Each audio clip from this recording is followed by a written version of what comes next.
สะสมไปเรื่อยๆอันใดที่มันเป็นประโยชน์เป็นกุศลธรรมก็เฮ็ดไปเริ่มต้นจากทูปาระหะบูชาคำว่าทูปาระหะบูชาก็คือบูชาแปลว่ายินดีกระทำตามด้วยความเคารพนอบน้อมด้วยความเต็มใจพร้อมเด้ยินดีกระทำตามด้วยความเคารพนอบน้อมอย่างเต็มใจทูปาระหะบูชาเป็นการระลึกนึกถึงพระสถูปเจดีย์ที่บรรจุพระบรมสารีริกธาตุหรืออธิธาตุของพระอรหันตสาวกต่างๆแม้นเฮาสิบ่มีเครื่องบูชาอย่างเช่นดอกไม้ของหอมน้ำหอมธูปเทียนแต่โดยการวิธีนึกปัจจุสิ่งตัวอย่างสำคัญที่ความนึกอยู่แล้วสำคัญที่ตัวจิตสำคัญที่ตัวนึกแล้วตัวคิดนั่นแหละบหาตั้งแต่ว่ามีสิ่งของอันเป็นเครื่องสื่อสารดอกการให้ทานนี่ก็บูชาการบูชาด้วยการให้ทานก็คือทำตามเพิ่นนะเห็นบ่ล่ะนี่ก็เป็นบุญอันนึงบุญอันเกิดจากการให้ทานบุญอันเกิดจากการระลึกถึงสำคัญตัวระลึกถึงอันนึงบางคนที่มีความเคยชินคือเวลาเฮานอนก็สิเฮากับกราบพระเฮานั่นแหละแม่นบ่มีพระพุทธรูปอยู่ทั้งหัวพระสงฆ์บ่ทั้งหัวก็ตามเฮาก็กราบให้มันถึงจิตถึงใจเฮาต่างหากเฮานึกเอาก็ได้เด้ล่ะจักบ่ล่ะมันโหมยิทธิก็นึกเอาภาพก็ได้เด้ล่ะนึกเอาภาพพระพุทธรูปพระพุทธเจ้านั่นยืนอยู่ข้างหน้าเฮานั่นแหละเป็นคือเฮาก็กราบตรงหลังเท้าของเพิ่นนั่นแหละพระพุทธพระธรรมพระสงฆ์นี่ก็เป็นการบูชาระลึกเอาตัวเป็นทูปาระหะบูชาทั้งเบิดนั่นแหละกับพระพุทธรูปน้ำวัดหรือเวลาเขาเดินทางไกลน้ำรถเขาไปน้ำรถเขาเห็นพระพุทธรูปตะเลออยู่เขาก็ยกมือขึ้นไหวแม้บ่ยกมือขึ้นเขากะก้าวข้ามสรรเสริญพุทธคุณขึ้นก็ได้อยู่ในใจเขาเองบางคนก็อิติปิโสภควาอรหังสัมมาอยู่ในใจนั่นแหละแล้วแต่ได้ทั้งนั้นเด้อพุทโธธัมโมสังโฆหรือพุทธังธัมมังสังฆังสนังกัจฉามินะมัตถุพุทธานังนะมัตถุโพธิญานี่ก็ว่าไปเข้าใจว่าล่ะ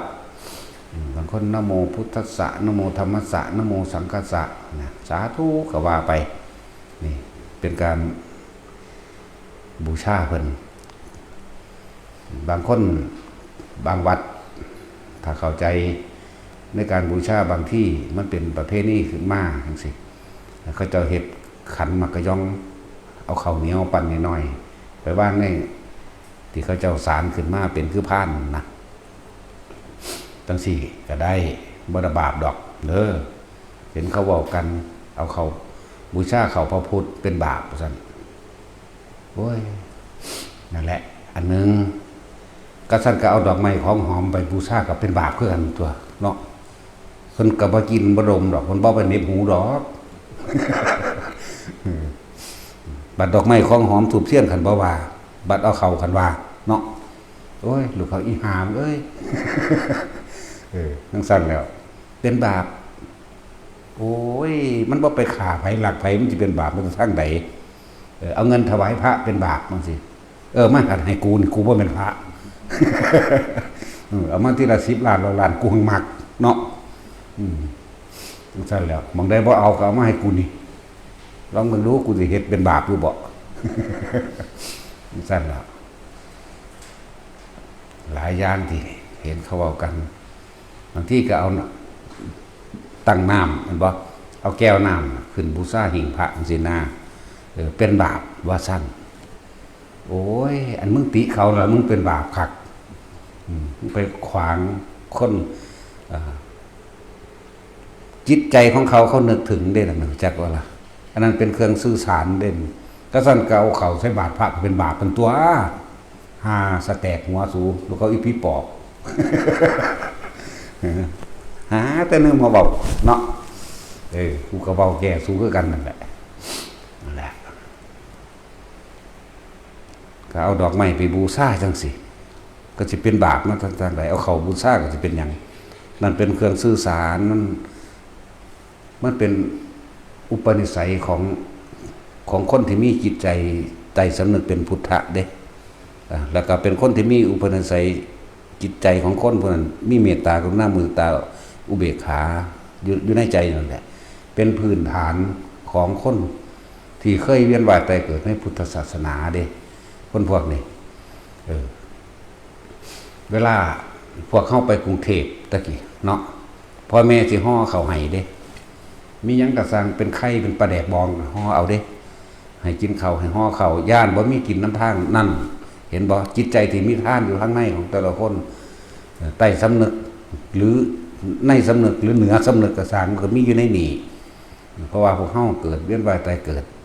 มากับพุทธศาสนามานานแล้วมามากแล้วคือเฮาสิไปเยี่ยมคนป่วยนี่เฮาสิหักเอานั่นเอานี่ไปเยี่ยมกันเด้ก็เป็นการให้ทานเด้นั่นน่ะเห็นบ่ล่ะเอานมเอาขนมเอาผลไม้รากไม้ไปเยี่ยมกันเนี่ยนั่นแหละมันบ่ได้ต่างกันจากเอาสิ่งของนั้นไปบูชาจากบ่ล่ะก็ล้วนแล้วแต่ขึ้นอยู่ในวงล้อมแห่งคำสอนพระพุทธเจ้าเบิดตัวการบูชาด้วยดอกไม้ของหอมบูชาหรือยินดีก็ทำตามด้วยเอาเขาเอาน้ำไปแบ่งปันกันมันก็ขึ้นอยู่ในคำว่าท่านทั้งนั้นตัวเอาน้ำหอมไปสงพระไปอะไรเพิ่นก็บ่ได้มักเลยล่ะในชิ้นแปดก็บ่ได้ท่าน้ำหอมไหม เนาะมาลาคันทะวิเลปนะวาลนะเนี่ยก็มีกับพระเด่นนั่นดีล่ะมาหาเฮาเนี่ยกูเอาแมงเบิดล่ะกูนี่ดอกไม้แดงไปเล็ดมันกูก็สิเน็บหัวเน็บหูอยู่นี่แหละเฮ็ดไปเห็นแปลกประหลาดมันก็ได้นั่นแหละอันใดก็สร้างสิมันน้อมนำเข้าไปสู่ความสงบเย็นใจใดเฮ็ดเลยบ่ต้องไปย่านอันคนที่มันเว้านั่นน่ะมันบ่ได้บวชเด้น่ะบักหานั่นบักใส่แว่นนั่น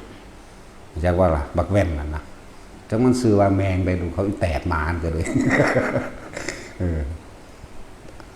บูชาข้าวพระเป็นบาปมันว่าอันสิเฮ็ดจังซั่นดูเขาอีหานี่เนาะตั้งน้ำบนหิ้งพระเป็นบาปเบ้ยมึงป่าเมียมาแต่แม่มึงบ่บาปมึงนอนกับเมียมึงบ่บาปบ่มึงนอนกับเมียอยู่นั่นน่ะเนาะบักห่างเลยนั่นแหละปากยังขึ้นบาปเบิดเอารวดลูกน้องกันกับอีหานั่นแหละอีเฒ่านั่นแหละเฒ่าอีหานั่นก็เด้จังซั่นแล้วจักแม่นยังมีแต่บาปอย่างเดียวโลดสงสัยมันจะเป็นเจ้าของนรกเนาะทูปาระหะบูชาหรือการบูชาด้วยการให้ทานขึ้นชื่อว่าทำตามคำสอนพุทธเจ้าการให้ทานมีตั้งหลายอย่างสิบายหยังเฮาทิ่มเศษอาหารตลอดทั้งเศษอาหารที่เฮาล้างถ้วยล้างจานสาดลงไปน้ำพื้นดินสาดลงไปน้ำค่ำหรือแหล่งน้ำต่างๆอย่างนี้มันยังเป็นทานใดเด่นนะสิกล่าวไปหยังก็เฮาตั้งใจเจตนาในการให้ทานในการบูชาต่างๆอะไรอ่ะทางค่ำเบาพระพุทธเจ้าตัวพุทธพจน์ทำตัวบุคคลที่ล้างถ้วยล้างจานที่เป็นเศษอาหารที่ติดอยู่ในเนื้อจานนั่นนะเราไม่รู้เลยว่าเรานั่นนะได้ทำบุญโดยไม่รู้ตัวเข้าใจว่าล่ะล้างถ้วยบอกว่าจะเป็นเศษอาหารต้มไก่บอกข้าวผัดบอกยังกะว่าไปสาดลงไปได้บุญเสยเด่นสัตว์ที่อยู่ในดินได้กินเสยเด่นสังเสร็จชะก็เต็มอยู่ในหันยังแน่ละพวกมันละเฮ็ดไปนี่จังว่าคำว่ายินดีก็ทำตามคำว่าบูชาแปลว่ายินดีก็ทำตามก็ทำตามบูชาโดยการให้ทานบูชาโดยการระลึกนึกถึงบูชาโดยการรักษาศีลแค่แมนบูชาโดยการภาวนาแค่แมนการเข้าไปกราบพระสถูปเจดีย์ต่างๆสิเป็นที่บรรจุเป็นเครื่องเป็นที่ระลึกนึกถึงคุณของพระพุทธเจ้าคุณของพระสงฆ์ผู้ทรงธรรมผู้นำธรรมออกมาแสดงพวกเขานั่นแหละสังเวชนียสถานต่างๆคำว่าสังเวชนียะนี่ชนีแปลว่าชนะเข้าใจบ่สถานที่ที่ทำให้เกิดความฮึกเหิมสถานที่ที่ถือว่าเป็นที่ทรงชัยสถานที่ที่บุคคลมหาบุรุษ ผู้มีชัยเล่นนะที่พวกเราควรระลึกนึกถึงแล้วเอาอย่าง จึงเรียกว่าสังเวชนียสถานบ่แม่นสลดสังเวชใจให้ไปเศร้าใจเด้เนี่ยที่ประสูติเนี่ยนี่มหาบุรุษประสูติ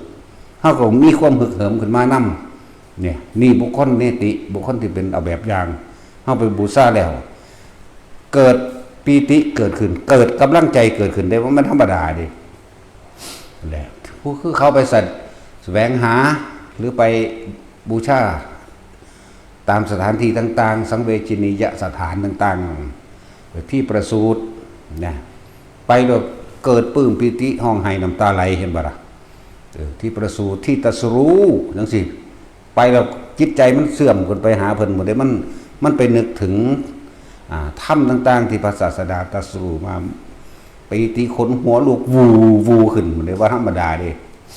นั่นแหละที่ประสูติที่แสดงธรรมจักรจังซี่นั่นแล้วสถานที่ต่างๆที่เพิ่นแสดงธรรมแต่ละอันแต่ละอย่างนั่นแหละบ่แม่นแค่ว่าที่ประสูติตรัสรู้และปรินิพพานเด้ประสูติตรัสรู้แสดงธรรมปรินิพพานแม้นที่เสด็จลงจากดาวดึงส์ที่เมืองสังกัสสนครจังซี่ได้ทั้งนั้นว่าซั่นเพิ่นสิประทับร้อยพระบาทเอาไว้แต่ละจุดบ่เนี่ยพุทธฉายอยู่สระบุรีพุทธบาทกับอยู่สระบุรีอยู่ใกล้ๆกันนั่นแหละเห็นบ่ล่ะพระบาทเวิ้นป่าพระบาทบัวบกต่างๆมื้อนี้จังซั่นแล้วเฮาไประลึกนึกถึงทั้งหลายเหล่านี้เอิ้นว่าสังเวชนียสถานสถานของมหาบุรุษผู้มีชัยชนะกิเลสทั้งปวงมารทั้งปวงได้บัดน่ะเฮ็ดให้เฮาน่ะเกิดอาการปีติเกิดขึ้นเลยเด้ว่าธรรมดาเด้นะบ่ออกเลยจุกอกเข้ามามันวือขึ้นเลยเด้คนขี้ลุกนี่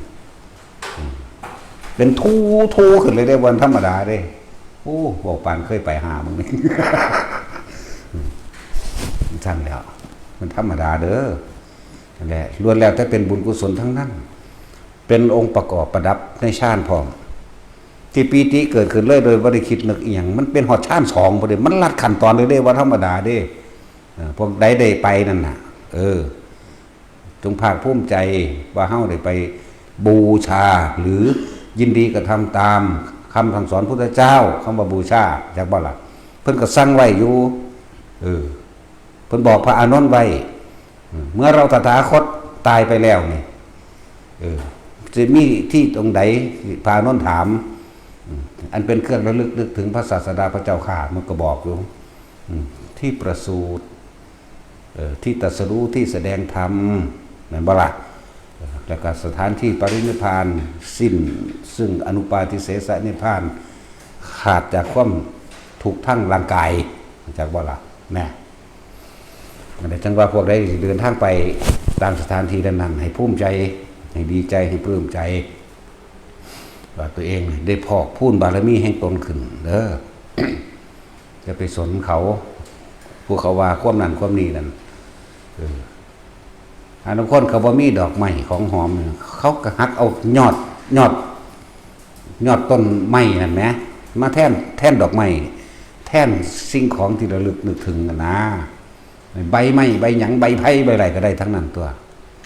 สั้นแหละอันนี้บูชาเขาพระพุทธก็สิบาปเอาหิ้งน้ำเอาน้ำขึ้นหิ้งพระก็สิบาปใส่บาตรพระก็สิบาปเป็นตัวหามึงสิบ่ได้สแตกบ่เฮาบาดนี้ปลูกกินเองก็ได้ดอกเว้ยเนาะโว้ยมีเบิดตัวอันตัวแนวเนาะพระพุทธรูปไม่ได้กินก็บ่กินแล้วเนาะเพิ่นอิ่มแล้วไหมไม่กูนี่นั่นแล้วหาแต่แนวมาต่างมาท่านหาแต่แนวมาอันเว้าหักหานนั่นแหละเป็นสั่นเฮาก็หักมันคือกันนั่นแหละนี่การสร้างพระพุทธรูปจังซี่พระเจ้าพระเสนมาสร้างก่อนหมู่มาจากว่าล่ะลายไม้ลายมืออันเป็นตัวอย่างที่เขาทำตามเพิ่นพระพุทธรูปที่แกะสลักโดยไม้เห็นบ่ล่ะพวกที่เป็นบ้านเก่าๆอย่างกับเมืองเก่าๆนี่มีเบิดเด้อล่ะนี่เบิดพระพุทธรูปแกะสลักไม้ก็ได้ตัวอย่างมาจากพระเจ้าพระเสนนั่นก็เรียกว่าเป็น ทุสเจดีย์ก็ได้ เป็นธุระปาระหะบูชาอย่างหนึ่งคือกัน มันร่วมอยู่ในนี่แหละมันสิบาปยังเลยกูไปเห็นบาวัดใดว่าบ่มีเด้ล่ะเนาะว่าบ่มีขันวาดเอา มีคือเก่าเป็นหนังสือบ่มีในหนังสือมันนั้น วาดเอานั่นแล้วอันใดที่มันเป็นไปเพื่อความสงบใจอันใดไม่เป็นไปด้วยความไม่เบียดเบียนทำร้ายผู้ใดผู้หนึ่งเสียชีวิตหรือทรัพย์สินนั่นน่ะเฮ็ดเลยบุญทั้งนั้นนั่นแหละคนที่ได้ไปสถานที่ต่างๆนั่นน่ะพวกเจ้าได้บุญเต็มที่มันเป็นบุญเป็นชาติเลยเด้มันธรรมดาเด้มันเป็นชาติเพราะว่าอย่างท่านนั้นแปลว่าเพ่งบางใดความคิดของข้างหนึ่งเพ่งไปหาบางนั้นแล้วจอไปหาเป็นวิตกหมายถึงคิดถึงแล้วเข้าใจบ่นี่วิตกวิจารปิติสุขเอกคตาเฮาคิดว่าถ้าไปต้นศรีมหาโพธิ์เป็นที่ตรัสรู้พุทธเจ้านั่นเอิ้นว่าวิตกหรือคิดถึงแล้วพอไปถึงสถานที่นั้นนี่จิตใจของเฮาความคิดของเฮานั่นตั้งใจไว้คิดไว้ว่ากูสิเดินเวียนรอบจัก3รอบกูสิสวดอิติปิโสกูสิอันนั้นอันนี้มันบ่ไปถึงมาถ้าได้สวดหยังมันไม่ว่าหยังซ้ำคนลุกวื้อขึ้นน้ำตาไหลวือออกก็มีนั่งสมาธิลงโตโยกโตโครนโตสันโตค้อน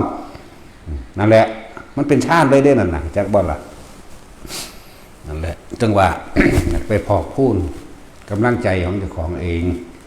เพื่อให้เกิดกำลังใจเพื่อมันจะเกิดความฮึกเหิมขึ้นจักว่าล่ะศรัทธากล้าขึ้นเด้มั่นใจมากขึ้นของแปลกประหลาดบ่เคยรู้บ่เคยเห็นบ่เคยเป็นก็เป็นเด้เป็นในจิตในใจเป็นในตาของพวกนั้นแหละตาในของพวกนั้นแหละของภัยของมันนั่นความเห็นนั่นบ่ล่ะบางที่ไปเห็นคือพระพุทธเจ้าองค์จริงนั่งอยู่โอ้ยมันบอกบ่ออกมันจุกเขานี่มันให้ขึ้นรถนะนั่นแหละจังว่าไปมีผู้ใดมานั่งเบิ่งลมเท่าตายดอกนาเนาะที่ป่าขึ้นเอาตั้งเก่าติอานาปานสติตั้งแต่เกิดมามึงคิดได้อยู่บ่ใช่จังซั่นเนาะก็ต้องค่อยๆเป็นไปตัวเชื่อสิผ่านขั้นตอนทั้งเก่าได้สุขสวัสดิ์ว่างได้ถึงอุเบกขาเนาะท่านศีลเนกขมะปัญญาวิริยะขันติสัจจะอธิษฐานเมตตาอุเบกขานั่นแล้วจังสิถึงขั้น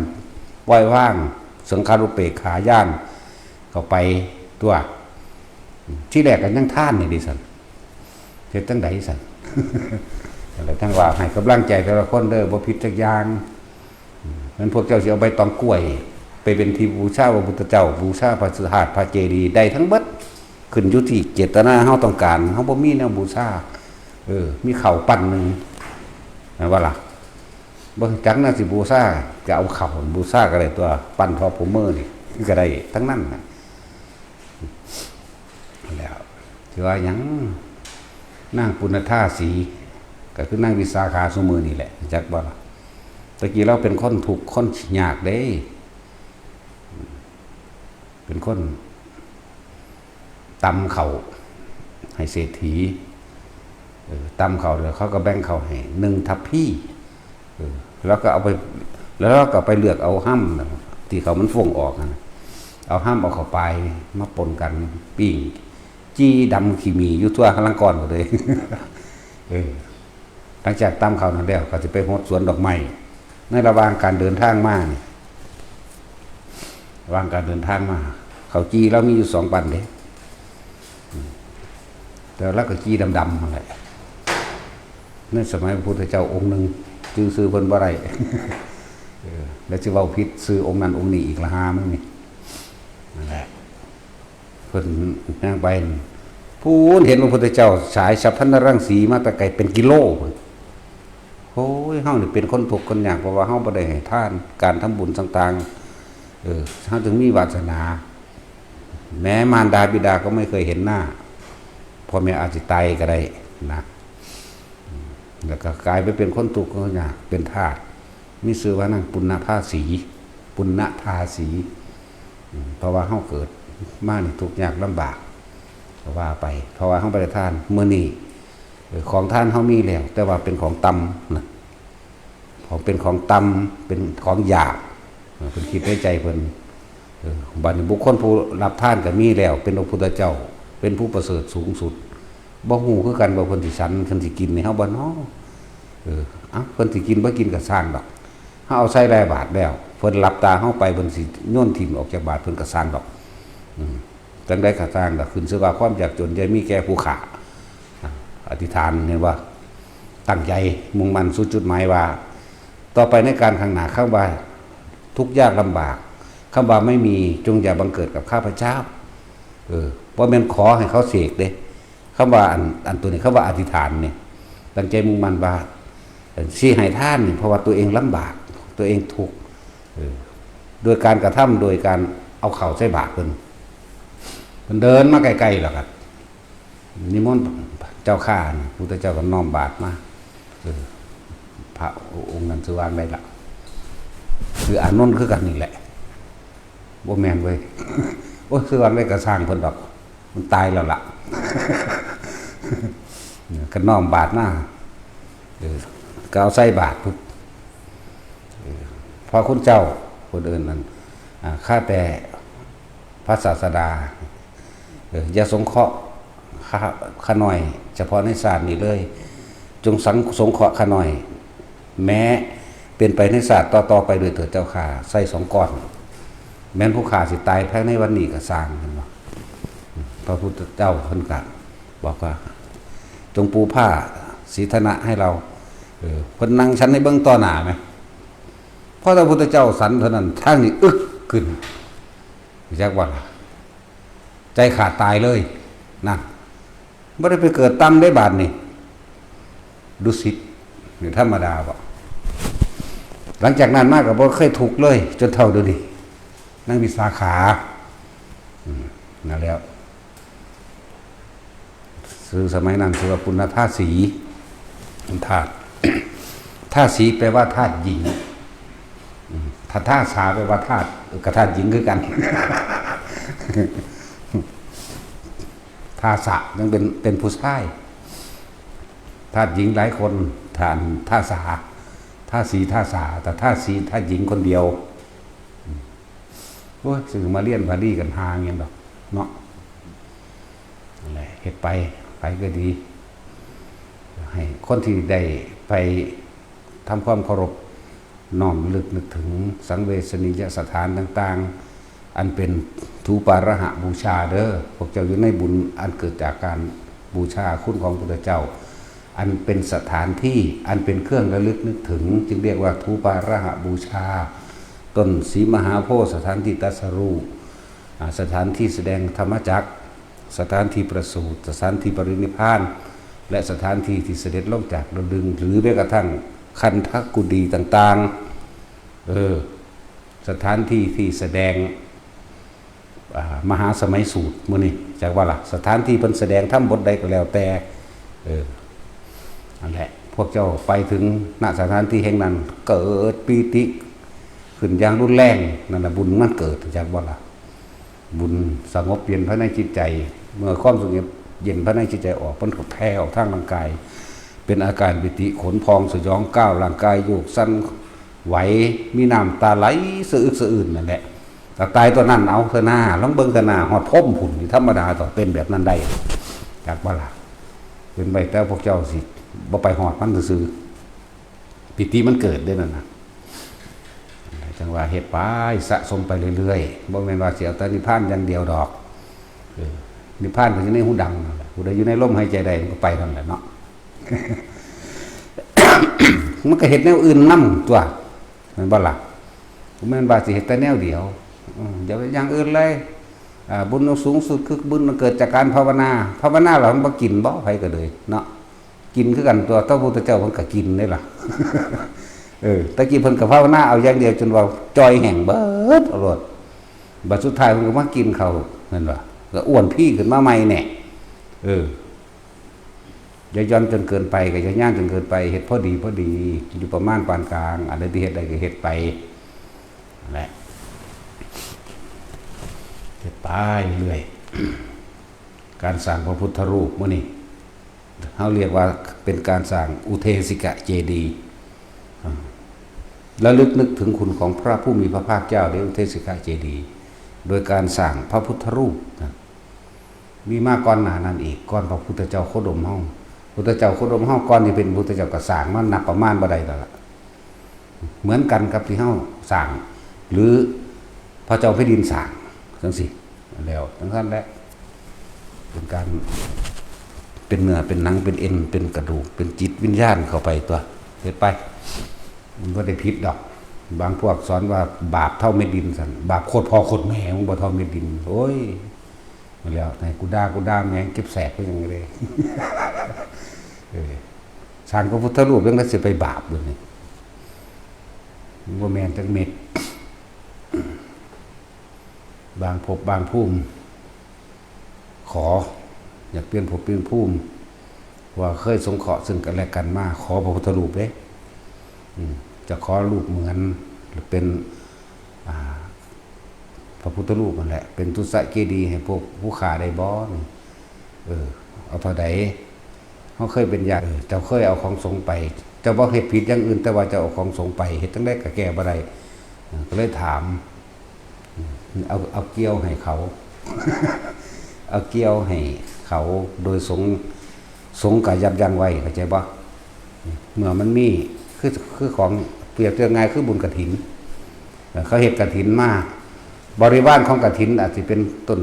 อ้อยมะพร้าวมะเพิวยังแล้วแต่หลายอะไรอย่างนี้หั่นแหละมีคกมีสากมีมีดมีเสียมมีเกี่ยวมีหยัง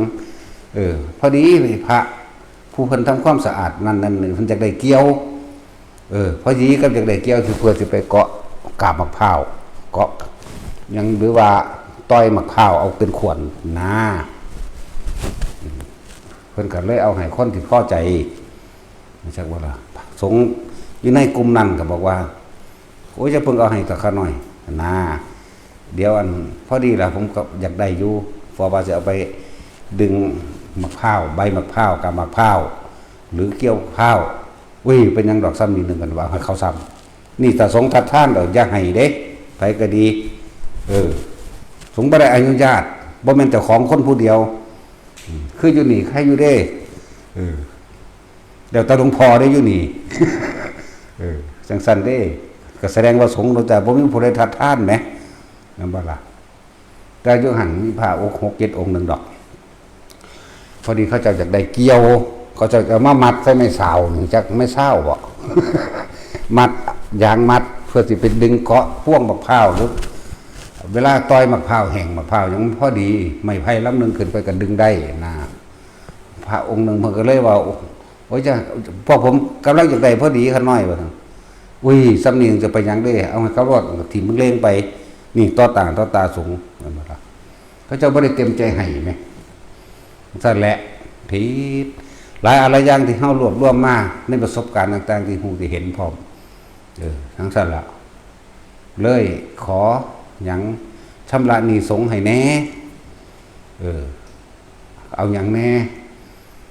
เอาให้เบิดทีเดียวเลยพุทธรูป60 นิ้วนั่นแหละจักว่าล่ะถ้าสิเว้าโดยตะกี้ว่า4 ศอกสิ้นเบิดเลยในกลุ่มที่มาขอเฮาก็สร้างให้นั่นแหละเอาให้มองหันทางไปลาวนั่นก็ให้นั่นแหละมันมีกรรมต่อกันเด้จักบ่ล่ะจังให้ไปมองปุ่นแน่มองนี้แน่นี่แหละมองนี้ก็สิสร้างให้อยู่15 ค่ำเดือน7นี่แหละสิสร้างไปไว้อันนำอาจารย์โน่นนั่นแหละแต่มีแนวเกี่ยวกันอยู่นั่นแหละจังเอาให้นั่นแหละ นี่ก็อย่างนึงข้างพุทธรูปทั้งเบิดคือหน้าตัก4 ศอกจักว่าตรงนี้ก็นี่ละสำคัญนี่แหละกับเฮาอยู่เดียวนี่เหมือนมันเลย4 ศอกของตัวอยู่นี่แม่นบ่เว้ยมันสิเกลี้ยงไปเบิดตัว เป็นสร้างหน้าตัก4 ศอกนี่เอิ้นการชำระหนี้สงฆ์ให้เขาเจ้านำอันอื่นๆเพิ่นดีเบิดอยู่มาฆ่าตัวนี้ทำบุญแล้วอุทิศให้แผ่เมตตาให้บ่ได้บ่หายบ่ไปมันเป็นหยังกันแน่นะว่ามักคักๆก็ดูนะโอ้ยเอาเกี่ยวให้เขาแน่เกี่ยวได้นี่ที่จริงสิยังกระไรอยู่ดอกแต่ว่า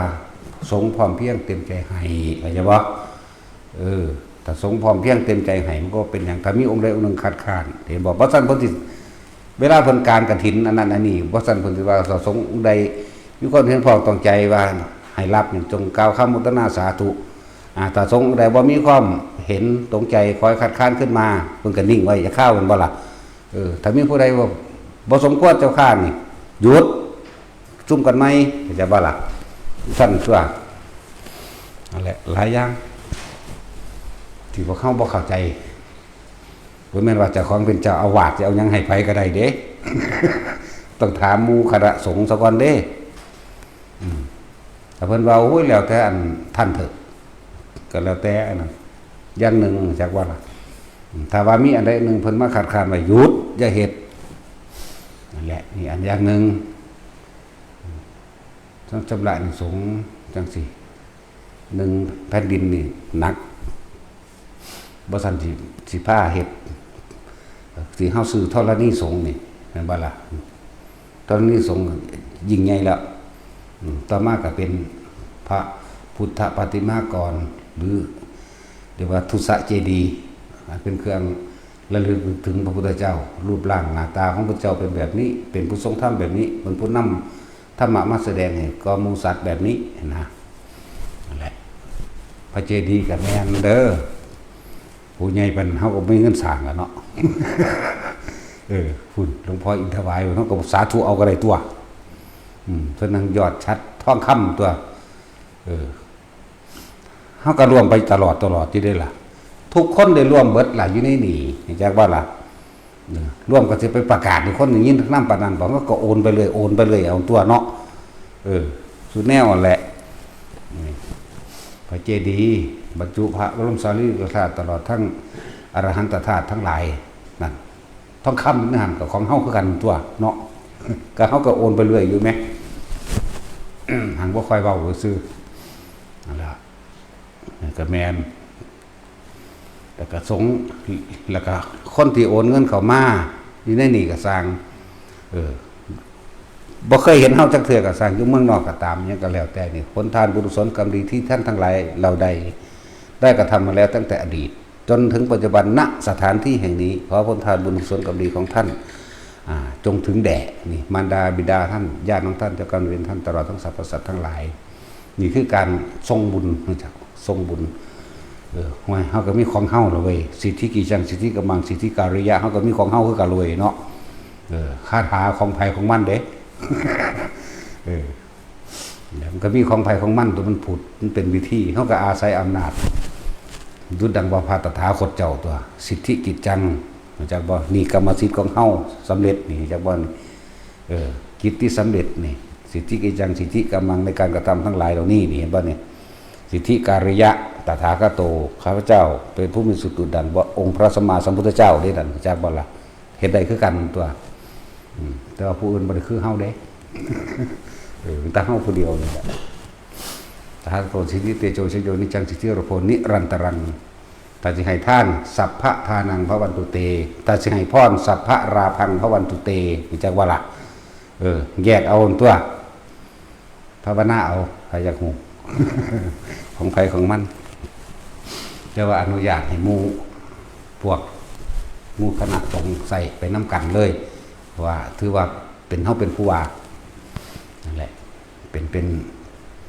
ให้ซื้อนี่เป็นเครื่องน้ำได้นะนั่นแหละ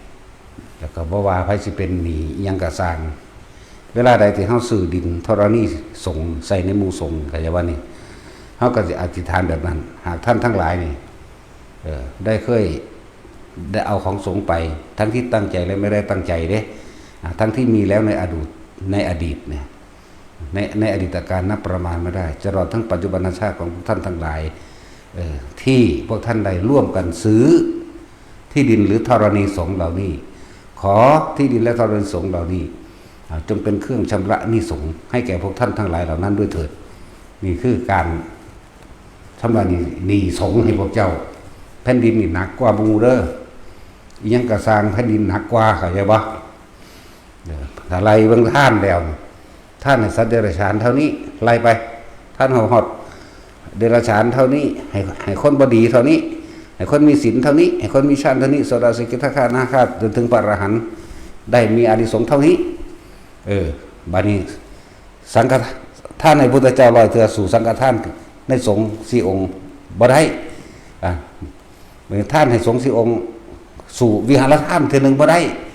ร้อยเทื่อนี่เข้าใจว่าล่ะนี่ล่ะเอิ้นว่าวิหารธรรมคือธรณีสงฆ์นั่นแหละ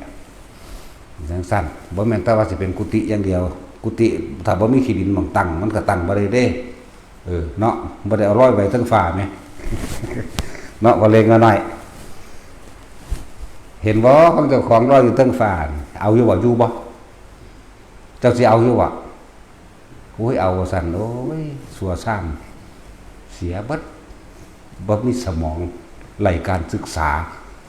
เนาะยังว่าให้ไปนิพพานบ่ได้ให้ไปสวรรค์ เนาะบ่เล็กน้อยโอ้ยสงสัยสิข้างนำมื้อนั้นแหละคือเพราะว่าใส่บาตรนำได้มาแม่ยับเข้ามาอีกแน่แต่โอ้ยหลวงพ่อสิมาเห็นหลวงพ่อสิเว้าเห็นบ่เห็นคือเก่า ย่านตะพัดภาคจากกันเนาะ ขึ้นว่าถามว่าสิเอาสวรรค์เอาว่าซั่น โอ้ยยังว่าไปนิพพาน ตั้งไว้มันสุดตัวจังซั่นแล้วตึกดาบ่บาด ซ้ำสวรรค์บ่ได้ให้ไปสนใจเด้จักว่าล่ะตั้งสูงไว้มันก็ข้างสูงเองหรอกครับบ่ถึงก็เลยจะไปตั้งต่ำ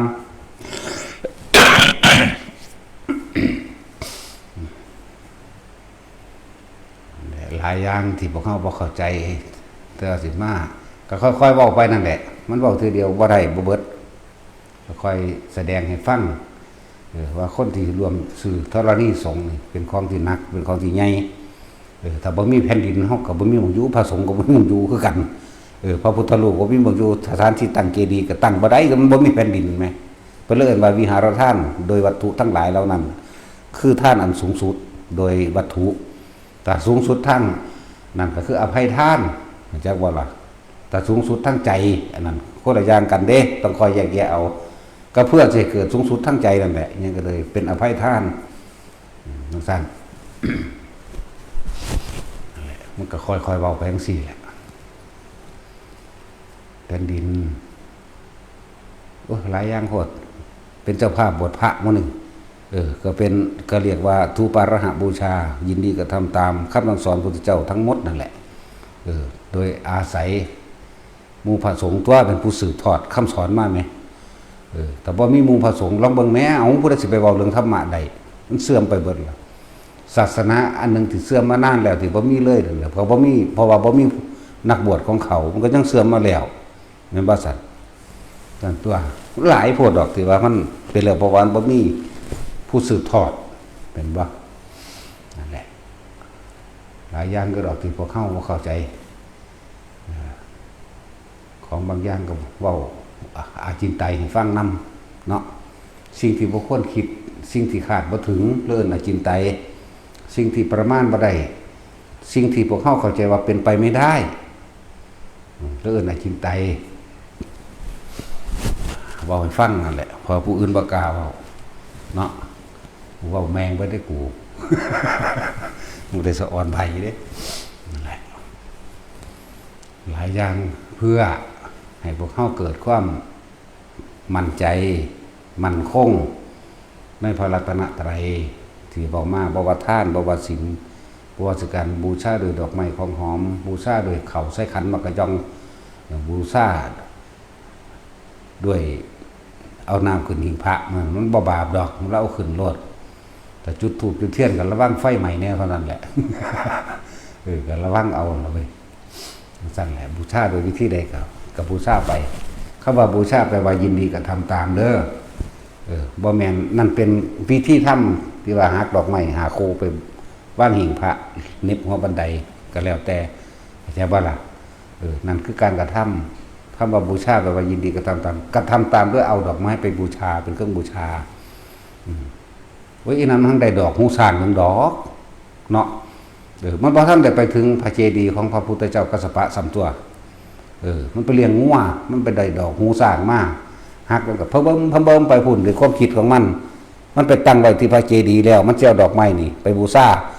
งูเห่ากัดตายซ้ำถึงมันจะมีความเจ็บปวดดิ้นทุรนทุรายในขณะจิตสุดท้ายที่ใจจะขาดคือมันไปตั้งไว้แล้วจิตที่ตั้งไว้ดีแล้วเนี่ยนั่นน่ะจิตมีที่ตั้งตรงไหนตั้งพระเจดีย์ใจขาดตายเย็นวาบมาเดียวพุ่น อยู่สวรรค์สันดาวดึงส์หรอกแน่สั่นเลยเว้ยไม่บักฮานั่นทั้งบ่เฮ็ดหยังตัวเนาะเทวดาเท่าท้องไหมสแตกเราตูดกินด่าขาดเบิดบักฮาเอ้ยบัดถามว่ามึงเพชรบุญหยังมามึงคือมีวิมานละไงแต่ถามมันก็บ่จากปากเอียงข้างให้หันหลังให้ไม่ฟ้ามือใส่กกหูจากบาทนึงไปเฮ็ดแมวหยังบ่ได้เฮ็ดหยังเลยนึกถึงพระพุทธเจ้าซื่อๆว่าซั่นโอ้ยหีแมวเอ้ยนั่นแหละบาดมึงก็เอาเปรียบหมู่แท้ว่ะไปสวรรค์เฉยไหมบักฮานั่นไหมเทวดาเด้นั่นได้อยู่นั่นจักว่าล่ะนั่นแล้วมันเอาเปรียบหมู่ตัวบ่เฮ็ดหยังหากินแต่เหล้านั่นแหละหลายอย่างที่เฮาบ่คนที่คำว่ายินดีกระทำตามคำสั่งสอนพระพุทธเจ้าช่วยเหลือคนช่วยเหลือบุคคลผู้อื่นบ่ว่าสิเฮาสิสุกรถขึ้นจากต้มซอยเขาแบกไม้ซอยเขาหรือจูงคนข้ามถนนหนทางจากว่าล่ะหรือผ้าข้ามน้ำคนตาบอดยังก็แล้วแต่โดยไม่หวังสิ่งใดตอบแทนเด้อนั่นแหละบูชาก็เฮ็ดนั่นน่ะคือกระท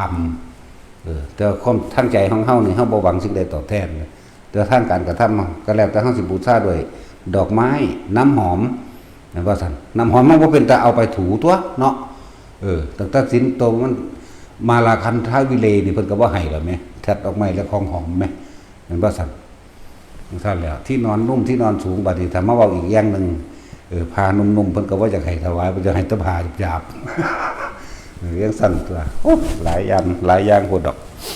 เฮ็ดรถอันใดมันบ่มีผู้ใดตายเนาะบ่มีผู้ใดข้อขาดบาดตายเห็นเลยนี่เป็นสอนเพิ่นไปสนค้ำคนนะเพราะว่ามีคนแล้วมันจังยุ่งมันจังวุ่นวายเนาะมีคนแล้วมันเลยมีหมาพร้อมสั่นแหละบ่แม่นว่าสิเอาแต่อย่างเดียวหรอกมันสิไปได้เด้ยังก็เลยปานละมี10อย่างนี่ถ้ามันบ่เต็มบ่เสมอกันมันจังได๋สิไปได้มันก็ต้องมี10อย่างตัวเนาะมาแล้วบ่แม่นว่าสิมาเฮ็ดข้าว1ข้าวเดียวดอกที่พวกเฮามากันนั่งอยู่นำกันอยู่เดี๋ยวนี้มันเฮ็ดมาล้านชาติแล้วมันเฮ็ดมาล้านอสงไขยแล้วก็บ่รู้ล่ะเข้าใจว่าล่ะแต่ว่ามันบ่เข้าใจมันบ่ว่างซื่อเกิดกับพระพุทธเจ้ามาเท่าใดองค์บ่ได้นี่นั่นแล้วที่ไล่มา3,500,000,814,392พุทธเจ้าเกิดน้ำกันเบิดอยู่นี่จากบ่ล่ะมันนั่งบ่ไปยันตะพัดภาคจากกันคือพอเล็กน้อยๆเวลาสิใส่บาตรด้วยกันนั่นยับเข้ามาอีกนะยันตะพัดภาคถามว่าเห็นบ่พุ่นสวรรค์วิมานเอาบ่เอาว่าซั่นทั้ง4แล้วเบิ่งเข้าใจยังง่ายๆอยู่บ่การถามอันหลวงตาซ่าเนียนซ่าแล้วบางเกิดเป็นหมดกับใส่เดือนเอาหยังเอาใส่เดือนขะน้อยว่าซั่นก็บักหามเลยทั้งตัวบาดมีขนาดบวชเด่นนี่เนาะระวังหมดกับใส่เดือนเอาหยังเอาใส่เดือนโอ้ยเป็นตะฟ้ามือใส่คักบ่ซั่นจังซั่นแล้วบอกมันบ่คิดบ่ออกบ่เนาะหลายอย่างที่พวกเฮาบ่เข้าใจเด้อเฮ็ดไปเรื่อยๆเชื่อมันสิเข้าถึงขั้นภาวนาได้มันก็บ่ได้ธรรมดาเด้ท่านศีลภาวนานี่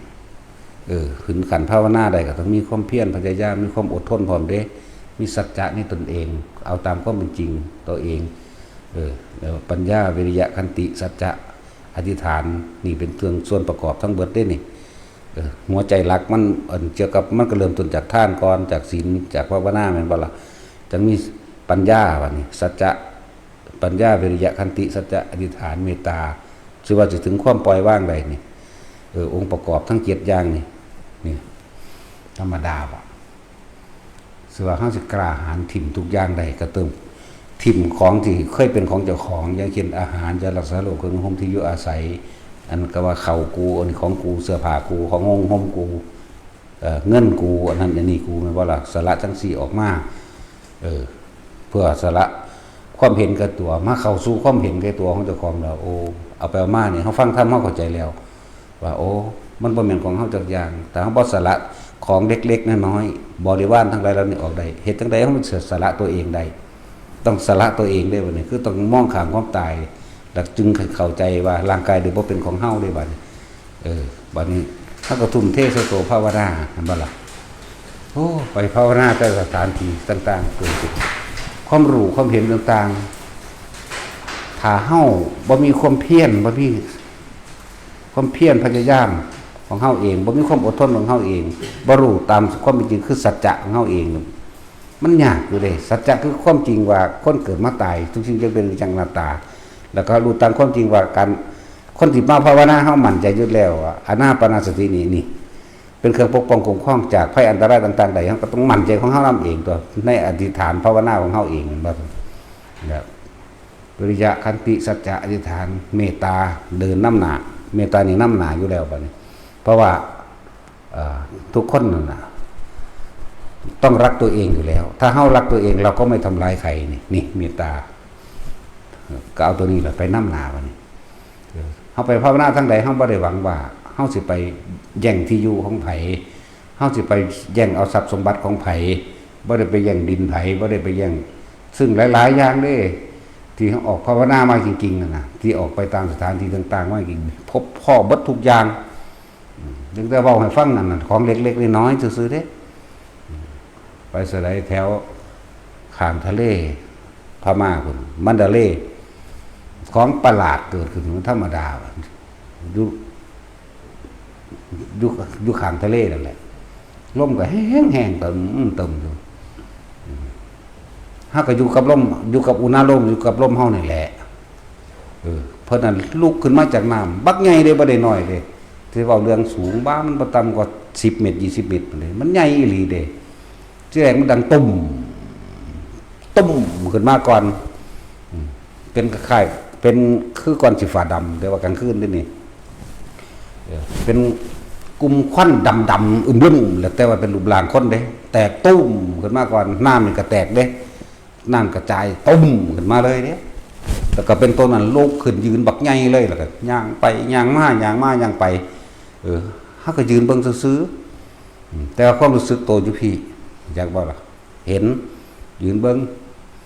ย่างเข้ามาใกล้ๆก้มเบิ่งเฮาแล้วถอยออกไปถอยออกไปเป็นอย่างที่ประหลาดมากอันนี้แล้วตัวนี้แหละตอนที่มันกระโดดลุกขึ้นจากน้ำปุ๊บบักใหญ่คืออีเกียใหญ่นี่ซ้ำสร้างหรือใหญ่ก็สร้างเด้จักบ่ล่ะบินบบมานี่อันกกไม้ทั้งข้างเฮานี่ตีพับตีอีหลีเด้บ่ธรรมดาเด้งาไม้อวยคุ้มข้างแล้วก็ห้องว้าขึ้นบักดังๆเลยเด้คืออีเกียนี่หังบ่แม่นอีเกียเทียบใส่ไดโนเสาร์ทีเล็กบินได้ไหมสิเทียบใส่ตัวนั้นบินขึ้นไปสูงๆซะก่อนเด้ตีเสียงตีปีกนี่บ่ธรรมดาเด้บ่มเลยเด้บ่ธรรมดาเด้พุ่นแล้วสิเจิดมาหาเฮาแต่ว่าก็แปลกประหลาดก็มีอีกอันนึงอยู่ทางหลังเฮานี่บินเข้ามาปะทะกันนี่เฮาเบิ่งไว้ธรรมดาเด้อันนี้อยู่มันดาเล่นี่อันตัวนั้นบินมาปะทะกันเด้สู้กันกว้ากอยู่นะกว้ากใส่กันเลยเด้ก็เบิ่งซื่อๆนี่ล่ะใหญ่เด้บ่น้อยๆเด้ว่าไอ้วันใหญ่ก็สร้างอยู่แบบมันสู้กันต้ม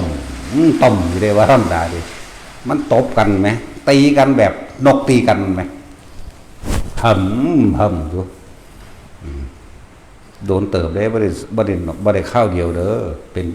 10นาที20นาทีพุ่นเด้อก็ยืนเบิ่งอยู่หั่นล่ะถ้าเดียวอันโตตุ่มขึ้นจากน้ำนี่แพ้เว้ยแพ้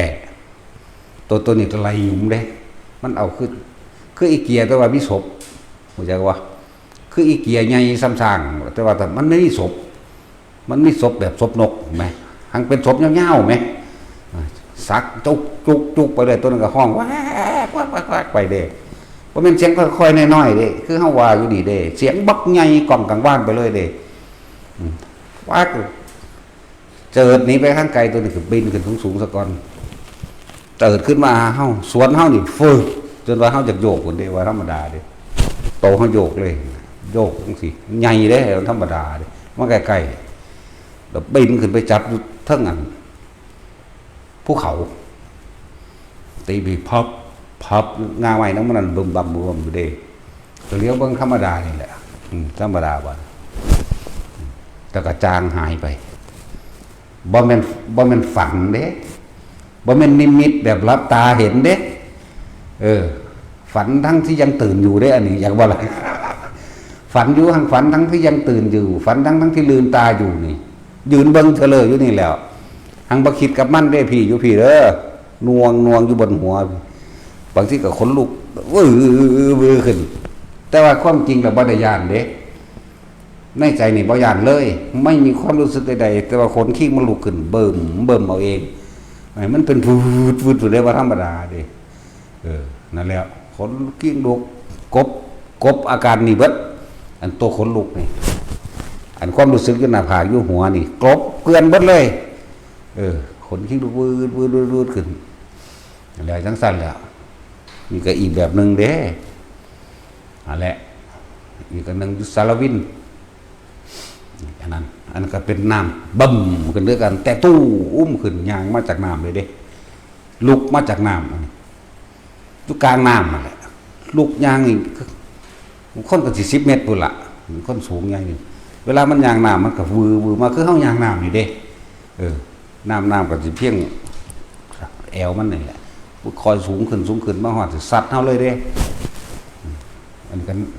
นั่งว่าแม่นนั่งรับตาเด้นั่งก้อนหินธรรมดาเอาขาข้างขวานี่กล้วยมาขาข้างซ้ายจะวางมือกับธรรมดานี่ก็เบิ้งนั่นแหละมันก็บึมมาหอดมาหอดก็จับเอาอีหยังพูดแล้วฝาดใส่เฮาโลดทั้งสี่ก็มีเด้แล้วหลายอย่างที่เห็นมานั่นนะอีกอันนึงอยู่ไสวะนาสิอยู่เมืองการอันนี้อันตัวหัวรอเฮานี่ธรรมดาบ่แต่สินเชื่อเด้ออันนี้ก็เลยมีผู้หญิงขี้ไล่หรอกถ้ามันงามมึงเสร็จกูข่มขืนมึงเลยอันนี้ขี้ไล่โพดทั้งเน่าทั้งเหม็นอีห่านี่สั้นแหละตัวนี้ก็ตัวใหญ่คือกันตัวใหญ่อยู่เมืองการตัวเสียอำเภอใดชื่อว่าใดหรอกโอ้บ่ได้ไปบ่ค่อยไปไกลคนนานๆจังสิออกบิณฑบาตทีนึงนะผู้เขาเห็นก็สิเห็นอยู่หั่นแหละเขาก็เขาก็สิเห็นอยู่หั่นแหละผู้หมายถึงเห็นเฮานั่นน่ะทองผาพุ่มหรือหยังเขานั่นแหละคือมาหูซื้อที่หลังเอาดอกอันนั้นเขามาท่วงว่าหลวงพ่อเคยไปบิณฑบาตหั่นบ่กูลืมแล้ว หรือสิไปจังได๋ก็บ่รู้ว่ะก็ว่าไปหั่นแหละโบยเบไปหั่นแหละแล้วตัวนี้ก็คือกันทั้งกันอันนี้มันอยู่หน้าผาตัวนี้ตัวแม่นผาสูงดอกโขดหินแล้วก็เป็นหน้าผาเพราะยางออมไปออมมาได้แต่ว่ามันเป็นก้อนหินใหญ่ถือว่าทำก็บ่ว่าดอกบ่วันทำดอกย่างไปจังซั่นแหละจังได้จังหัวขาดขึ้นว่าหัวเราเฮาอยู่แต่สินเชื่อเด้อเสียนตัวจะบักไงได้อีหานี่ก็เลยเหม็นก็เหม็นเน่าก็เน่าเขาก็ยืนเบิ้งอยู่หั่นแหละ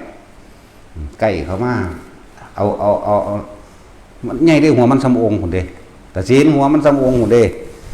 มันผู้ใหญ่อีหลีได้อีหานี่ก้มมาใส่เข้าใกล้ๆตาโยดปกลงไม่มาเอาของมึงขึ้นไปกับบ่ว่าแล้วก็โยกขึ้นโยกไปโยกขึ้นอยู่เพราะฉะนั้นแหละก็หัวเราะเฮาบาดนี้เสียงหัวเราะบ่แม่นเสียงค่อยๆเด้ปานมันเปิดใส่ลำโพงบักใหญ่พุ่นเด้บ่ธรรมดาหัวอยู่หั่นแต่มันขำแมงยังกระดอดอ่ะกูบ่ได้ตลกเด้วะแต่ว่าตอนนั้นบ่ได้คิดเด้อบ่ได้คิดอีหยังแต่เบิ่งกับมันซื่อๆย่างก็ไปกับมาบัดนี้ตัวน้อยลงเด้บัดนี้เฮ็ดซ้ำเฮานั่นแหละย่างน้ำข้างๆเฮานั่นแหละเฮาก็ย่างก็ไปกับมาอยู่แล้วเดินจงกรมมาแหละก็ย่างข้างๆเฮานี่แหมก้มสักงอกคือเฮานี่แหมโอ้ยอีห่ามึงเอ้ยวะเตอเหม็นโอ้ย ไป ว่าสิว่ามึงอดสว่างงามให้กูได้แม่กูหังอยู่ป่ามาโดนว่ะ มันเสือกบ่งามให้จักเทื่อแหมย่างอยู่หั่นอันนี้โดนเติบอยู่หานาทีอยู่ดอกอันเฮ็ดตัวใหญ่แล้วก็เฮ็ดตัวน้อยแล้วมันย่างเทียมข้างเฮาเลยอันนี้เว้าที่หลังซื่อดอกพอดีแหละกูหังยานอยู่มาเป็นหมู่กูพอดีล่ะหั่นน่ะไปเป็นหมู่ตาสินพุ่นเด้อ เสียงหัวเราะเพิ่นตึกขำแมงอย่างมันเบิ่งตลกบ่อีหานี่วะนั่นแหละมันไปหาตาสินพุ่นแต่จากมวนไล่คุบกันโลด แต่แบบนึงมันก็มีอยู่บ่แม่นหลับตาบ่แม่นนอนหลับฝันเข้าใจบ่เพราะส่วนมากเฮานี่แต่หลับตานี่หลายโพดถึงว่าหลับตามันเห็นหลายโพดก็เลยบ่อยากสนใจอันตัวหลับตามาให้มาบอกให้ฟังเอาตัวมื่นตาเลยส่วนมากเขาเว้าเรื่องนี่เอาตัวมื่นตาเด้ตัวรับตามันประมาณบ่ได้กันแล้วกันเยอะมาก ก็เลยว่านะมันฝันดอกแต่ว่าอันนี้ฝันทั้งที่ยังตื่นอยู่อันนี้แต่ว่ามีสติรู้สึกตัวอยู่ทุกเมื่อก็มีหลายแบบบางที่ไปตักน้ำมัน อยู่นี่ชั่วโมงเลยไปตักน้ำอันเป็นหัวพวอยู่อันคือหัวพญานาคกันนะแต่เป็นงูมีงอนแต่บ่ใหญ่สำขาแข่งกับมีสำขาโตยกับมีนี่แหละเฮ็ดพวขึ้นมาตักเอาตัวไตข้ามมันนั่นแหล้ว เดี๋ยวไม่ไผ่ดอกไปตักกันนะบ่แม่นแนวดีๆดอกก็บอกไม่ไผ่ตักเอา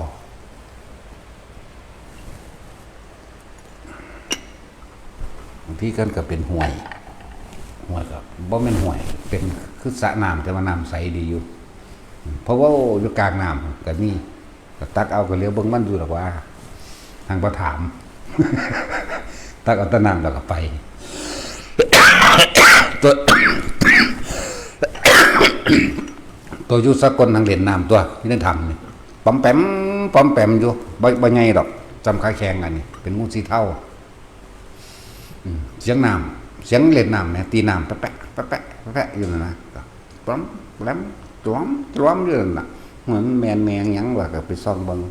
เล่นน้ำเว้ยน้ำก็บ่ได้แม่นอ่างไงดอกแต่แม่นน้ำเลิกพร้อมมันก็นอนเล่นน้ำอีหลีเด้งูปอมแปมอยู่ย่างก็ไปเบิ่งใกล้ๆบ่ได้ล่ะไปเบิ่งก็ตักเอาน้ำแหละพอดีแล้วมันสงสัยมันหูว่าเขาหิวน้ำ มันเลยบอกว่าน้ำอยู่นี่บ่เลิกดอกทำก็ไม่ต้องทำเลิกดอกทำมันตื่น15 เมตรหรือ10 เมตรสิบอกว่าทำก็เลยก็ว่าบ่ได้เงิบหินเหลือบหินสิก็มีมันอยู่สกลดอกอันนี้ก็ไปตักเอาน้ำมาไว้กินสิก็มีหลายอย่างเลยไปล่ำสิว่าล่ำปางจะห่วยบางนั้นจะเอิ้นว่าอีหยังดอกไปล่ำปางหรือลำพูนนี่แหละพวกเจ้าเคยเห็นบ่มังกรหนักใหญ่มีขาแบบเดียวกันกับมังกรประเทศจีนเด้ก็สิว่าเงาจาก10 เมตรอยู่ดอกประมาณ10 เมตรซ้ำเสานี่แหละซ้ำเสานี่เขาบ่เลียวเห็นเสาพวกนั้นเขาฟังทางไกลก็เลยประมาณนี้เด้อสู นี่แหละมังกรเด้นี่ขาเด้ตรงนี้มีเขาผ่องเขานี่เขาคือเขากว้างนั่นแหละหางบ่แม่นบักใหญ่เปิงเซิงเด้เป็นเขาออกมาจักหน่อยนี่นะจักคานี่แหละคาเครื่องสอบเฮานี่เป็นเขานอนเอเล่อยู่ข้างริมห้วยจังสิอำเภอใดจังหวัดใดจังหวัดเนี่ยพ่อชื่อใดอยู่ว่าลำพูนนี่แหละ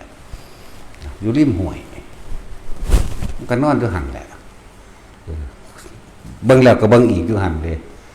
หรือว่ามันเป็นรูปปั้นนั่นนะไผสิไปปั้นหิมวยแบบนี้นะมันบ่แม่นนะว่ะมาทั้งหางกันตีงอแงกบัดนึงเอ้ามันคือติงอยู่วะหรือว่ากูตาฝาดวะ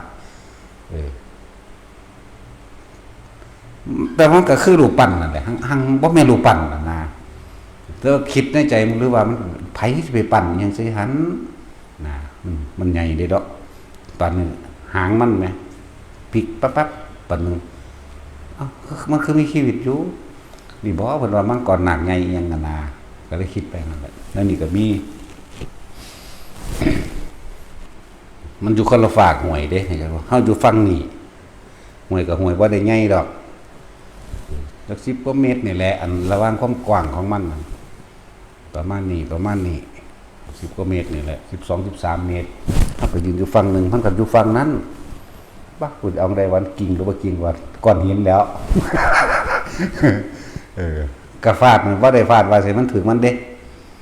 ฟาดให้มันไกลๆมันว่าอยากให้มันติงนะว่ามันของจริงหรือของปลอมกันแน่นะนั่นแหละทั้งสี่ก็มีเด้มีเขาคือเขากวางนั่นแหละประมาณนี้2เขาออกมา2เขาลอยๆออกมาเด้นั่นแล้วทั้งสี่ก็มีเด้อมีขา4ขาอยู่ทางหน้าเนี่ยกับอยู่ทางหลังใกล้ๆหางขา2ขา2ขาหน้าทั้งก็มีโอ้สัมพอเขาวาดไว้อันใดมันต้องมีต้นแบบต้นฉบับเนาะสัมพอเขาวาดไว้อย่างสี่นะว่าได้เสื้อกับก้อนหินใหญ่ซ้ำกับปั่นแล้วฟาดไปมันบ่ได้ฟาดใส่โตมันได้ฟาดใส่น้ำให้น้ำฟงไปใส่มันจากให้มันตีงหวานแมนบอตู้มแรกเฉยเฮ็ดจังได๋ห่วยฟาดแมงสกลางหลังมันตัววัน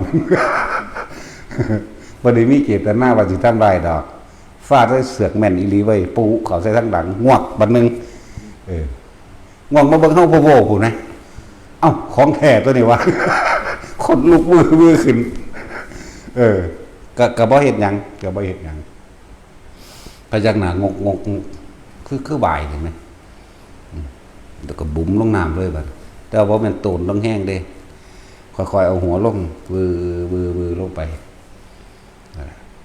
ตกกลางคืนมาคุยนำเว้ยแต่ว่าเป็นคนเด้กลางคืนมาเป็นคนใส่สุดหมอหอมธรรมดานี่แหละก็ถามว่ามาตาใสอยู่ไสบ้านเจ้าอยู่ไสถามก็หมอกันนั่นแหละแทนที่ข้าน้อยสิถามอันพุทธเจ้าว่ามาตาสร้างใดบ้านเมืองใดเลยแต่ว่าพุทธเจ้าอัญญาขันมาถามผู้ข่าวว่ามาจากไสมาบ้านเมืองใดตอนกลางเว้นก็ยังก้อนหินฟาดกลางหลังผู้ขายเดียวสั่น เอ้าสู้เฮ็ดนั่นก็ได้อยู่บ่เนาะเฮ็ดได้เห็นบ่ก็คุยกันเพิ่นก็เว้าเรื่องเพิ่นบำเพ็ญความนั้นความนี้มาบำเพ็ญมึงสิเป็นหยังออกกูมึงได้ภาษาเดียวกันบัดนี้จักว่าล่ะบ่ได้มันคำหยาบเด้อเขาบอกว่าสู้สิเป็นหยังสู้สิเป็นหยังนั่นนี่ก็ติดตามอัญญานั่นแหละเพิ่นว่าตอนนี้มึงอยู่ในลำดับใดมึงก็ถามไปเด้ลำดับนั้นระดับนี้ก็ฮู้ว่าซุบมาติดอีหยังอยู่นี่นี่ก็ถามมึงมาติดอีหยังอยู่นี่ติดอันเดียวกูเข้าใจแล้วติดอันเดียวกูก็ติดคือกันวะก็เข้าใจกันพวกที่ใดที่ติดตามมาพยายามแก้เขาให้มันเปลี่ยนไปได้เด้อนะหมายถึงว่ามิจฉาทิฏฐิผู้นี้ก็เป็นลูกศิษย์เท่านั่นแหละแต่ว่าลูกศิษย์จังไดก็บ่รู้คือกันบ่ถามมันสิข้านถามเรื่องแก้กันนะแก้กันให้ได้เอากันให้ได้เอากันออกจากวิชาขึ้นมาให้ได้คือวันศีลวันพระ8ค่ำ14ค่ำ15ค่ำหรือมากยิ่งกว่านั้นอย่าลืมถือศีล8แต่ว่าวันธรรมดาให้สู้ถือศีล5เด้อนะสู้จะไปหากินปลาเล็กปลาน้อยหรือรังแกกันก็บอกกัน นั่นแหละจังซี่ก็มีเป็นหยังคือมาหลัด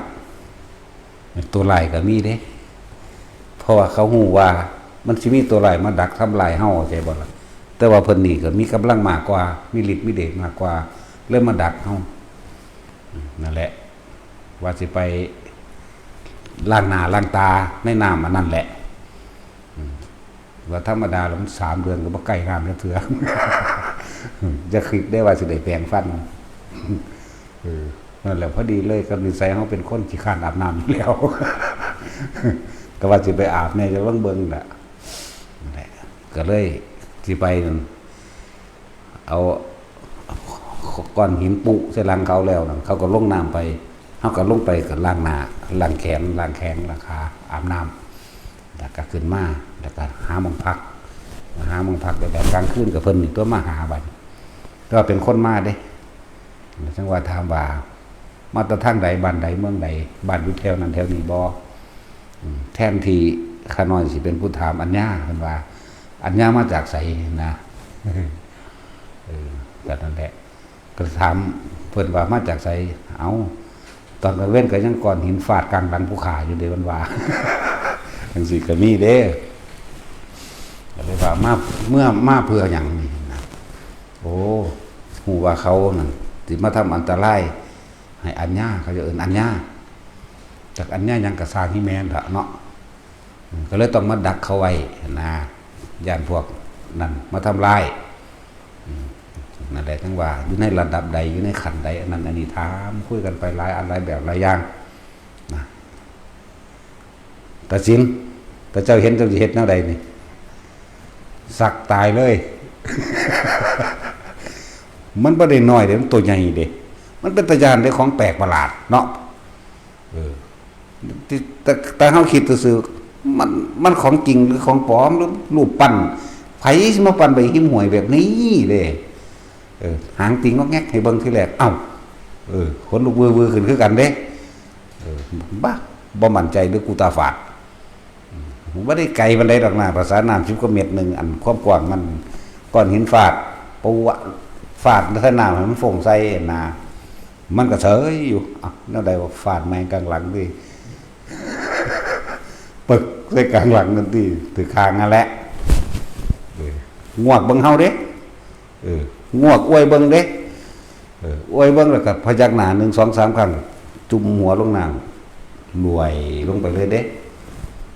น้ำก็ติงเป็นคลื่นเป็นหยังนี่เด้บ่ได้มันภาพ3มิติอีหยังเด้ของจริงนี่แหละก็แล้วไปก็สร้างมันหม่องใดลงใดเฮาก็ล้างหน้าล้างตาจุ่มน้ำให้จักหน่อยได้แล้วก็หนีเข้าไปกลางคืนก็เข้าไปป่านั่นแหละถึงว่าเป็นคนมาบัดนี้จังถามกันจังคุยกันดูเรื่องคุยก็คือคุยคือเฮาคุยกันนี่เด้ภาษาเฮานี่เด้บ่ได้มีภาษาเว้าเล่าๆเฮานี่แหละแล้วเว้าแบบนี้แหละแล้วโอ้ตั้งใจฟังคักแต่ว่าแต่แนวจังซี่บ่มีผู้ใดงวกงากเลยตาซื่นมองกล้องหามึงนี่เนาะแต่ว่ารู้ลมเข้ารู้ลมออกเอาแล้วงูงักแต่ว่านิทานแม่นยังโดยพระตาสินเนาะถ้าตาสินนั่งซื้อแล้วสิค้ำข้างจ้องใส่เฮาแล้วเด้อันนี้ใครในอีห้องน้ำบังให้คือจักอีห้องน้ำบ่เจ้าตาสินเจ้าจักอีห้องน้ำบ่ก็อีสวมเด้อสั่นอีห้องน้ำก็เลยอีห้องน้ำบังไงนั่นแหละมันมีซื้ออีกซื้อหนึ่งซื้อว่าห้องน้ำเฮ็ดไปเถอะฝึกไปเถอะอีหยังก็ดีแล้วเขาก็ฝึกเพื่อเบิ่งอารมณ์เจ้าของนั่นแหละทั้งเบิดนี่เว้าเรื่องใดแวกขึ้นมาสิ่งที่เป็นเครื่องตรวจสอบเจ้าของเองคืออารมณ์พอใจกับไม่พอใจความพอใจและบ่พอใจจากตาจากหูจมูกจากลิ้นจากกายถ้ามันสิ้นไปเห็นกระสังได้ยินกระสังได้กระสังอารมณ์ตัวนี้เบิดไปนั่นน่ะดับละนิพพานละเข้าใจว่าล่ะสิ้นตัณหาและอุปาทานแล้วบ่มีอารมณ์นั่นเข้าใจว่าล่ะเฮ็ดไปมีหยังเฮ็ดก็เฮ็ดไปจังสิแนะมาเรื่อยๆนี่แหละบุญบ่แม่นของเล็กน้อยท่านเงินบาทนึงก็บ่แม่นของเล็กน้อยเด้อทุกคนที่มาในนี่บ่ว่าสิเป็นการชำระหนี้สงฆ์บ่ว่าสิเป็นการซื้อธรณีสงฆ์บ่ว่าสิเป็นการสร้างพระพุทธเจ้าบ่ว่าสิเป็นการทำถนนหนทางหรือสงเคราะห์โลกต่างๆตามเฮ็ดกับทหารก็ตามเข้าใจว่าล่ะกับโรงเรียนก็ตามทุกอย่างหรือคนทุกข์คนยากคนเจ็บคนป่วยที่เฮาสงเคราะห์ซึ่งกันและกันพวกทุกคนมีส่วนให้เบิดอุทิศบุญหรือทรงบุญให้เบิดนั่นแหละบ่อุทิศแต่บาปนั่นแหละเพราะว่าอุทิศบาปแล้วก็บ่มีผู้ใดเอาดอกเนาะพอเล็กน้อยเอาบ่สิอุทิศบาปให้บาปที่ข้าพเจ้าทำมาตั้งแต่ชาตินั้นฆ่าคนเป็น10 ล้านจงเป็นของพ่อเล็กแม่น้อยเจ้าจะเอาอยู่บ่ บ่ ก็มีแต่บุญนั่นตัวเนาะถ้าอุทิศบาปเขาสิเอาก็อุทิศบุญตัวเขาจึงเอาแม่นบ่ล่ะหรือยายพี่บาปตุกตักสิเอาจะบอกอุทิศบาปให้ถึงแต่บ่อุทิศของเจ้าของก็หลายคักเรา เวลาเพิ่นย่างไปนี่ตุกตักไปแล้วเอิ้นยายตุกตักถ้าก็เป็นบ้านแน่อยู่เด้ จะว่าทำเด้อไม่ก็ที่ข่อยว่าได้ผู้เดียว ตะกี้เราดำเดี๋ยวนี้เราสดใสขึ้นมาหลายแล้วเถอะเห็นว่าตะกี้เราเครียดนั่นแหละเฮ็ดไปเรื่อยๆยังก็ดีบุญบ่แม่นของเล็กน้อยให้ทานแม่นบาทนึงการทำบุญทำกุศลมันเข้าไปเอางาไม้ขวางทางออกหรือมันหักหรือในทางก็เป็นบุญแล้วเด้แต่บ่ล่ะงาไม้ที่ปกปิดบางตามถนนหนทางนี่ดึงออกเพราะว่าย่านคนไปเป็นอันตรายนี่แม่มันก็เป็นบุญแล้วเด้บ่แม่นของน้อยเด้มันก็ดีขวดแก้วแตกหรือตะปูที่มันตกไปตามถนนทางยานรถเข้าไปเหยียบยันเขาเป็นอันตรายนี่มันก็เป็นบุญแล้วเด้คำว่าทรงพระวิหารสีเมตตากรุณามุทิตาอุเบกขาบ่แม่นแต่ว่าสิมาทรงชาติในลักษณะนี้เด้คนที่เข้าถึงจิตวิญญาณแห่งความเมตตาแค่เห็นคนตกทุกข์ได้ยากมันก็สะเทือนเลยจังว่าความรู้สึกร้องไห้เอาเองมันก็ยังเป็นเด้เฮาบ่ได้ห้องไห้แต่ว่าความรู้สึกของเฮามันเข้าไปมันเป็นของมันคำว่านี่แหละวิธีเร่งรัดบารมีอีกอย่างหนึ่งของไผก็ดี การเจริญพรหมวิหารสีรักผู้อื่นเสมอตนรักตนเสมอด้วยผู้อื่นมาความคิดทำร้ายเบียดเบียนเห็นคนตกทุกข์ได้ยากบ่ได้ซอยเหลือบ่ได้ก็มีกำลังใจทรงให้จังว่าอีหยังเฮาบ่มีจักอย่างเลยบ่มีแนวสิซอยเลยจักอันจักอย่างมีแต่คำเรียกว่าแผ่เมตตาขอให้เจ้าพ้นจากทุกข์จากยากเด้อข่อยก็บ่มีหยังซอยเจ้าใดเป็นความปรารถนาและหวังดีซึ่งกันและกันนี่มันก็เป็นบุญแล้วจักบ่ล่ะนั่นแหละ ทรงพระวิหารสีก็บ่แม่นแต่ว่าเฮาสิเป็นว่าสิทรงฌานแบบนี้อันนี้มันเป็นการทรงฌานเจริญฌานโดยอานาปานสติอันนี้ก็อย่างนึงแต่ถ้าอยากเร่งรัดตัวเองนะต้องซอยตัวคนอุทิศตนเองออกตัวแม่นบ่ล่ะบ่แม่นเห็นแต่เฉพาะอยากกินในครอบครัวเจ้าของมีเงินแสนเงินล้านก็บ่มีความหมายดอกถ้าบ่สร้างให้ผู้อื่นได้ประโยชน์จากการมีของเจ้าของล้วนแล้วแต่เงินแสนเงินล้านนั้นมาทำร้ายตัวเองจะไปสะอ่อนเขาเพราะสะอ่อนได้คนรวยๆสละเงินล้านออกมาสละกระสร้างแล้วเจ้าก็บ่เห็นว่าเจ้าจะเงินล้านออกมาทำประโยชน์อีหยังเลยเนาะแม้แต่คนบวชโดยบ่ได้สุว่ามีเงินอยู่พันล้านหมื่นล้านนี่คำว่าสละออกในของเขานั่นสละก็ให้ญาติให้พ่อแม่ให้พี่น้องหรือหยังก็แล้วแต่นี่เฮายังบ่ได้สะอ่อนเลยเจ้าต้องบ่เจาะจงว่านี่เป็นญาติไหมนี่เป็นมารดาหรือนี่เป็นบิดานี่เป็นญาติไสโลหิตหรือเป็นน้องหรือเป็นลูกก็ตามเจ้าต้องสละเป็นสาธารณะตัวไม่ได้สนใจทรัพย์สินแสนล้านนั่นกูบ่ได้สะอ่อนเพราะว่าหยังมันก็อยู่ในตระกูลสูงคือเก่าแม่นว่าล่ะนั่นแล้วอันนี้เป็นเรื่องละเอียดลึกซึ้งเด้อเป็นเรื่องที่เฮาคาดคิดบ่ถึงซ้ำนี่คือเขาว่าผู้ขาเบ้ายังแล้วสละเบิดแล้วหน้านี่ก็โอนให้น้องแล้วเห็นบ่รถนี่ก็เอาให้หลานก็ตัวตนของมึงคือเก่าตัวนั้นน่ะมันต้องเอามาสร้างสาธารณะหุ่นสร้างแมงแผ่นดินสงหุ่นจักบ่ล่ะนี่มันจังบ่ได้เจาะจงว่าของไผเนาะบ่มีไผกล้าเว้าด้วยอันนี้เนาะเขาย่านผิดใจแม้ว่าสั่นฟิลสร้างแมงเด้เนาะสาระจริงๆนะต้องเป็นสาธารณะจากบุคคลสาธารณะตัวอันนี้สาระยังให้ญาติแล้วให้เอื้อยแล้วให้น้องแล้วให้ผู้นั้นให้ผู้นี้ถ้ายกส่วนหนึ่งให้มารดาบิดายกไว้ส่วนหนึ่งก็จะว่านี่สมมุติว่ามีอยู่หมื่นล้านหรือแสนล้านเอา50ส่วนนี่ให้พ่อกับแม่ซะแต่ว่าอีกส่วนหนึ่งนี่เขาออกมาทำเป็นสาธารณะดีเห็นบ่ล่ะโรงพยาบาลก็ได้โรงเรียนก็ได้ถนนหนทางก็ได้แต่ว่าสิ่งที่ได้สูงสุดคือศาลธรณีสงฆ์อันเป็นสถานที่รองรับพระสัทธรรมคำสอนพุทธเจ้าและก็เป็นที่รองรับบุคคลทั้งหลายที่เดินทางเข้ามาในการพึ่งพระอาศัยธรรมะเห็นบ่ล่ะตัวพี่ได้ตัวเฮาสะอ่อน เฮ้ยเด็กกูมีบางเทแสนล้านนะ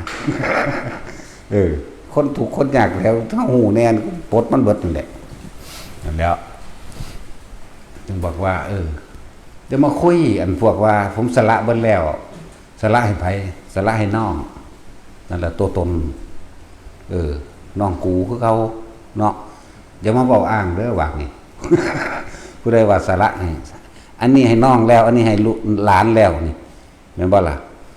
แต่ส่วนคนที่เคยมีครอบครัวแล้วให้เมียหรือให้ลูกก็แล้วไปเพราะนั้นเป็นกรรมพวกเจ้าต้องรับผิดชอบกันมันก็เฮ็ดไปแต่คนที่บ่มีเมียบ่มีลูกเป็นทายาทแสนล้านถ้าเจ้าของมีส่วนในทรัพย์มรดกนั้นถ้าตัวเองมีส่วนอยู่แล้วแม่นบ่หมายความว่าเป็นเงินฝากของเจ้าของอยู่แล้วแสนล้านเนาะเอาครึ่งนึงนี่ให้พ่อให้แม่ซะแต่ว่าครึ่งนึงกูสิสร้างสาธารณะเข้าใจบ่ล่ะสาธารณกุศลที่เด้บ่แม่นสละเบิดเลยทีเดียวโดยที่บ่ได้มาสร้างอันสิเป็นสาธารณกุศลออกฟังดีๆได้ละเอียดอยู่ได้อันนี้เด้อเข้าใจบ่ล่ะตาจุ้ยเอาฮอดมื้อเจ้าสิบวชมอบให้เมียเบิดผมบอกอย่างเดียวผมบอกให้เมียเบิดเอาให้มันครึ่งนึงเอาตัวเนาะเพราะว่าพอเจ้าบวชแล้วแม่เจ้าก็ตายแล้วจักว่าล่ะเอาให้เมียครึ่งนึงเอาเจ้าของครึ่งนึงทำบุญให้แม่ตัวบัดนี้แต่ว่าพ้นแล้วแม่พวกเจ้านั่นน่ะได้15คำเป็น7แรกปูนตะบุญได้7แม่สั่นตัวได้14แม่แล้ว2ปี3ปี4ปีขึ้นมาแล้วนี่แม่นบ่ล่ะนั่นแหละฟังเข้าใจก็เข้าใจเด้อสาระบ่ได้บ่หยังแต่ว่ามีเมียมีลูกมีหยังนั่นเป็นส่วนกรรมที่รับผิดชอบกันก็แล้วไปแต่ว่าสำหรับคนที่มีพ่อแม่อยู่แต่มีทรัพย์สมบัติเจ้าของสมมติว่า10,000เอาให้แม่ซะ50นี่50,000นี่อันส่วนนี้ก็เอามาให้มันเป็นสาธารณประโยชน์นั่นเว้ยเนาะนั่นแหละอันนี้สำหรับแต่ว่าถ้าว่าบ่มีลูกบ่มีเมียตัวมีน้องมีเอื้อย